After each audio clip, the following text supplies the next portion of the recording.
What is up, champs and champettes? We are back, and as you can see, we've got a little issue with shaking hands with the basket and Scott Stokely's golden rule of focusing on your follow through to hit more putts. You probably think I'm a giant jerk right now. I'm going to present my case, so let's get into it. All right, so I already know what you think. I'm guilty.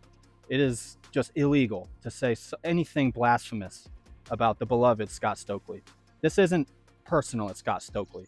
It's personal against the practice technique and the swing thought of focusing on your follow through. So I'm just going to decide to put myself on trial here.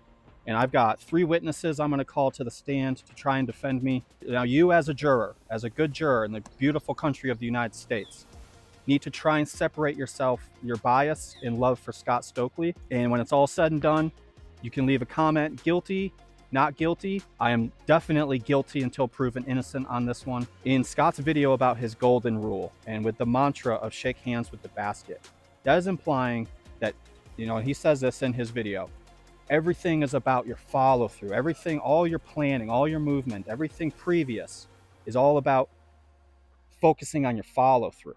And this is where I'm going to start my case, my defense. And I'm going to call Steph Curry to the stand. And I'm going to ask him, do you focus on the gooseneck after you shoot a three-pointer?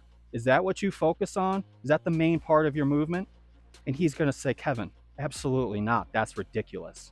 And then I'm going to ask my second question to him. I'm going to ask, would you give that advice to a new basketball player that they should focus on the gooseneck in their three-pointer, and that's what's going to help them put the ball in the net more often? You know what his answer is going to be? Kevin, what are you smoking? So I'm, of course, not suggesting that you don't have a follow-through on your putt. Of course, that's a sign of a fluid action, a fluid movement. You realize that that's more of an effect of a good putt rather than a cause. It looks like there's a correlation between your hand pointing at the basket and that putt being good. Because once you pop that putt, you've lost essentially all control over where that's going.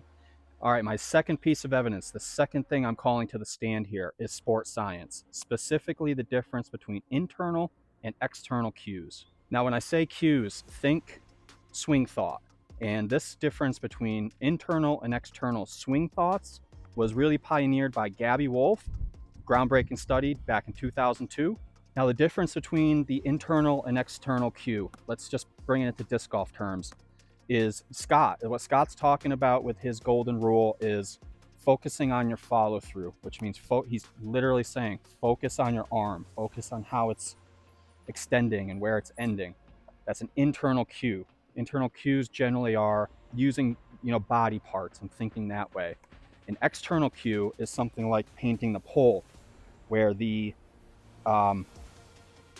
focus of your attention is further away from you and not on your body at all. So the big finding from Gabby Wolf's study was that internal cues caused much more muscle tightening, shorter and choppier movements. It also uses more energy, as shown in a 2005 study comparing internal and external cues. And this is one of the overall the strongest findings sports science has, is that external cues are far superior to internal cues. One little side note, give this video a like if you're enjoying some sports science being brought into disc golf. Okay, my third person I'm calling to the stand is Paint the Pole. I'm calling Paint the Pole to the stand in my trial because I believe it's the best replacement for shake hands with the basket as a simple, effective mantra to tell newer players as well as to implement as intermediate or advanced players. We went over this in principle number 1 of the putt confidently approach because it opens up 30% of the basket more by putting vertically, by thinking of the basket in this way, compared with a more horizontal thinking of the basket that way.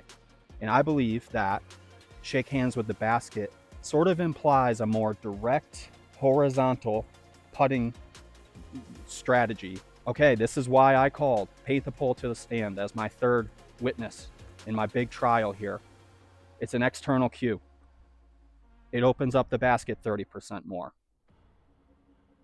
It gets beginners at least hitting metal, at least getting them online, and they can adjust their timing over time to get them in the chains. This is my last piece of evidence. All right, so remember, comment guilty, not guilty, explanation if you feel like it. We upload every Thursday at noon. You know what we're going to do? Catch you later.